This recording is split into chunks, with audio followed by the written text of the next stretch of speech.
selamat datang di Story Kauri. Ini adalah channel kedua artikel YouTube. Jangan lupa subscribe ya guys, dan tekan notifikasinya. Kisah pemuda kaya, anak bos besar, pemilik 73 perusahaan, yang menjadi cleaning service. Episode 707, Tuan Sasaki yang bicara pada Pak Oseng. Oh ya Pak Oseng, maaf saya tak jadi menerima proyek di situ. Sebab tempat itu di blacklist Tuan Muda. Jadi saya menolaknya. Saya kira juga kontraktor lainnya. Tak akan ada yang mengerjakan proyek di tempat itu. Mendengar apa yang dikatakan Pak Sasaki, kaget-kaget sekali Pak Oseng jadinya. Terkejutnya luar biasa, sampai jantungnya berdetak. Dengan begitu cepatnya, Maya dan Anggun pun pucat mukanya. Dikiranya Kenshin hanya sandiwara. Ternyata benar-benar. Dia dipanggil Tuan Muda. Pak RT, Pak Lurah dan Pak Camat yang ada di situ pun mendengarnya. Jadi khawatir mereka dibuatnya. Guru-gurunya Kauri pun terkejut sekali melihatnya. Suaminya Kauri ternyata pemuda yang penting. Ibu Katrin kepala sekolah itu melihat Kenshin yang berseragam sekolah SMA 5. Ibu Katrin menjadi penasaran tentang suaminya Kauri ini siapa memangnya. Kemudian Kenshin pun berkata, "Oh ya, gimana, apa saya sandiwara tadi? Apa saya bicara seperti orang gila? Jadi sekolah ini jangan dibongkar, atau bapak-bapak sekalian kena hukuman." Pak Lurah pun menjawabnya, "Tapi ini suratnya sudah resmi semua. Kami membawa bukti-buktinya, meski dibongkar pun tak masalah. Jadi Mas ini tak berhak berkata begitu." Pak Oseng pun masih melawan. "Iya benar itu, gedung ini beserta tanah-tanah yang di sini sudah menjadi milik kita semua. Kalau kita gusur itu tak mengapa. Memang kamu bisa apa nantinya?" Pak Oseng masih tak terima.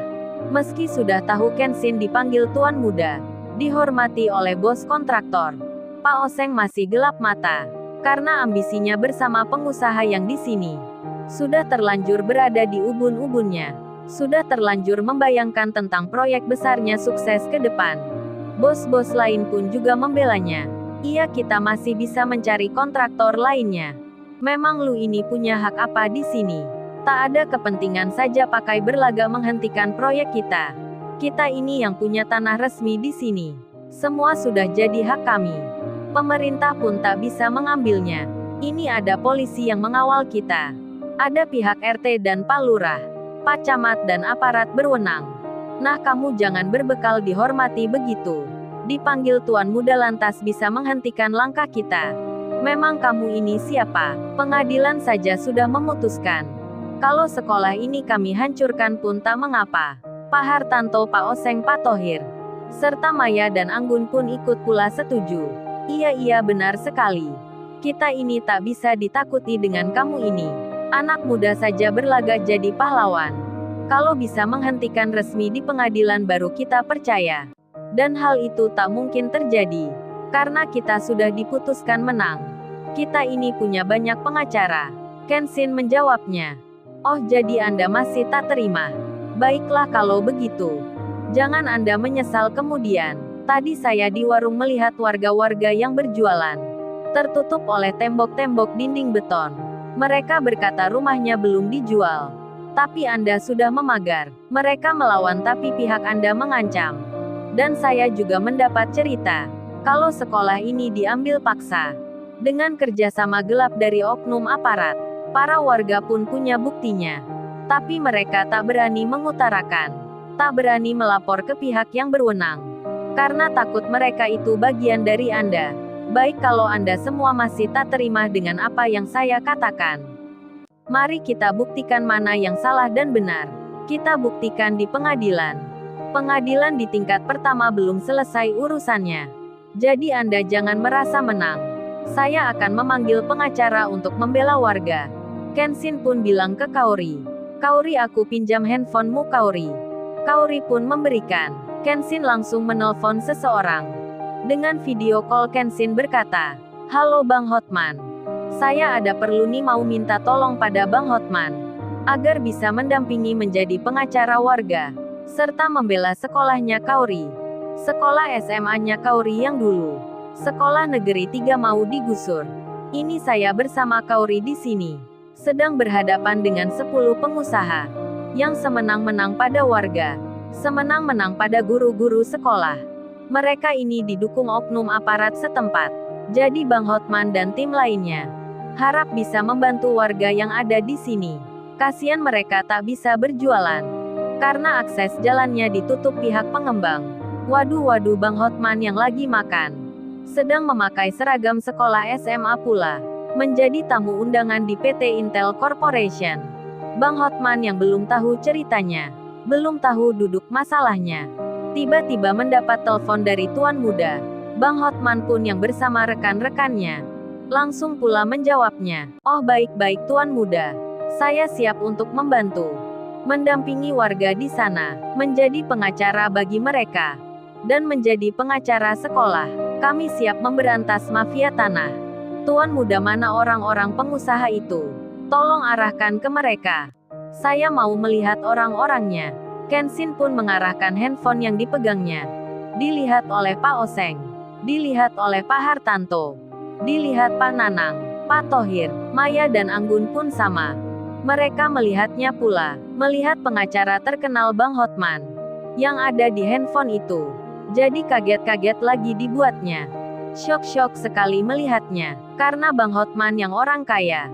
Pengacara yang banyak uangnya. Memanggil pria yang diremehkannya. Dengan sebutan Tuan Muda pula. Bang Hotman lalu bicara. Kalau gitu Tuan Muda, saya tak ganti baju dulu. Langsung segera pula ke sana. Sekalian melihat para warga, melihat suasana sekolahnya. Karena memang ada beritanya, saya kemarin membacanya. Sekolah negeri mau dijadikan hotel bintang 5. Ternyata itu sekolahnya istri Anda. Sekolahnya Nona Kauri. Baik-baik Tuan Muda tunggu sebentar di sana.